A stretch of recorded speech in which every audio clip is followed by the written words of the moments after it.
The airport was alive, buzzing, rumbling with its familiar dose of organized chaos. Wheels of suitcases rattled over the tiled floors, voices overlapped in a messy chorus of goodbyes, reunions, and gate numbers being shouted over one another. Flight announcements echoed from the loudspeakers, bouncing off the high ceilings of the massive terminal like a countdown to the sky. Through this hectic swirl, Captain Ayanna Brooks strode forward, her posture firm, her steps full of purpose. The lines of her uniform were sharp, impeccable, her crisp pilot jacket hugged her frame, and the golden stripes on her epaulette glinted under the harsh fluorescent lighting. She looked every bit the part. No, she owned it.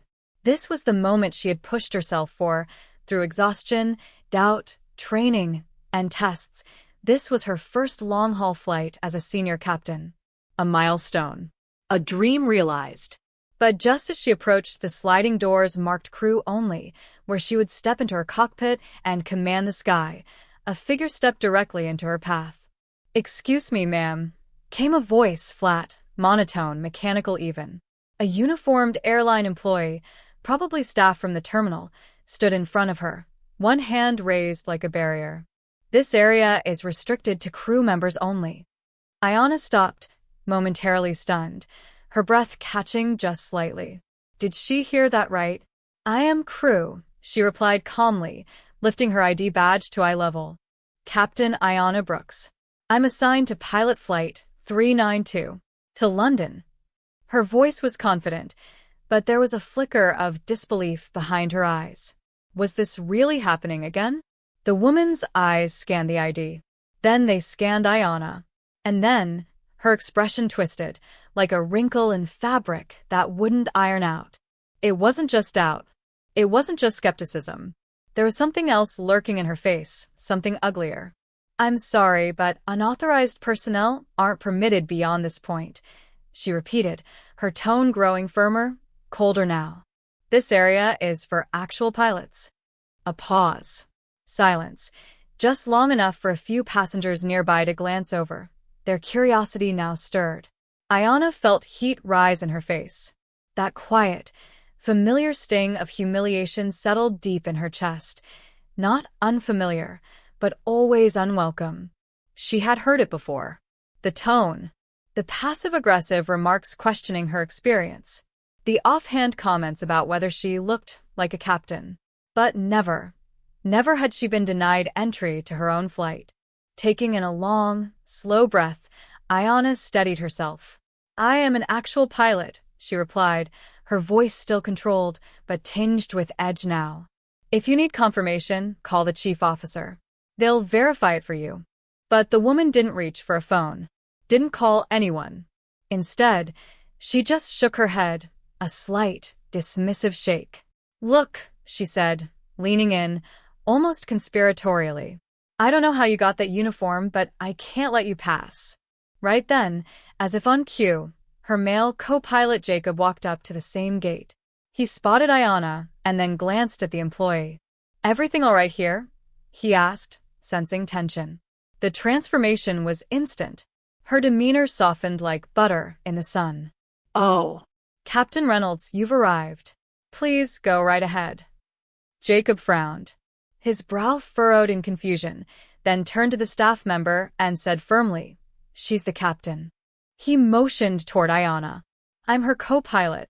The color drained from the woman's face in a heartbeat. Her fake smile twitched back on like a mask. "Oh, I wasn't aware," she stammered. But Ayanna had already stepped past her. She wasn't waiting for an apology. She didn't need one. Not anymore. She had seen this pattern too many times.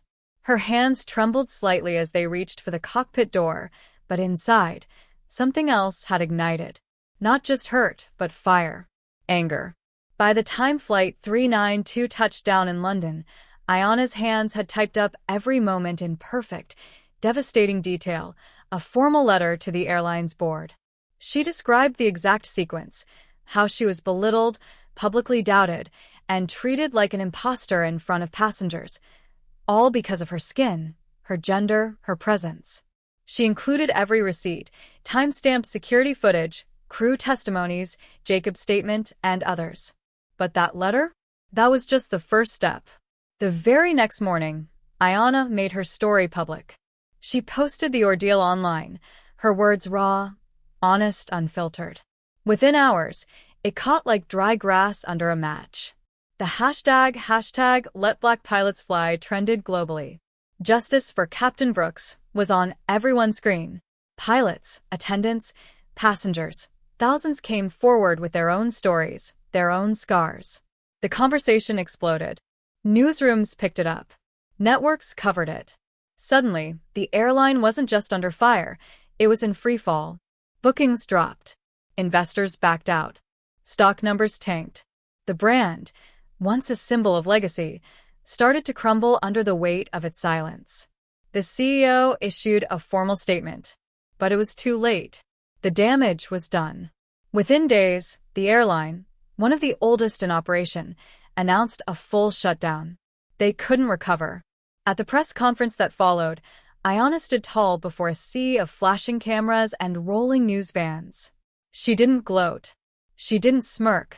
She didn't say, "I told you so." She just spoke, with the calm, unwavering strength of someone who had been silenced too long. "This was never just about me," she said into the mic. "It's about an entire system that refuses to see us, to believe us, to accept that we belong." She paused. But today, we've made something clear. We do belong. Everywhere.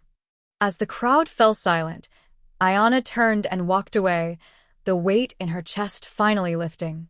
This wasn't just vindication. It was more. It was justice. And justice, she knew now, had just cleared the runway for change to take off.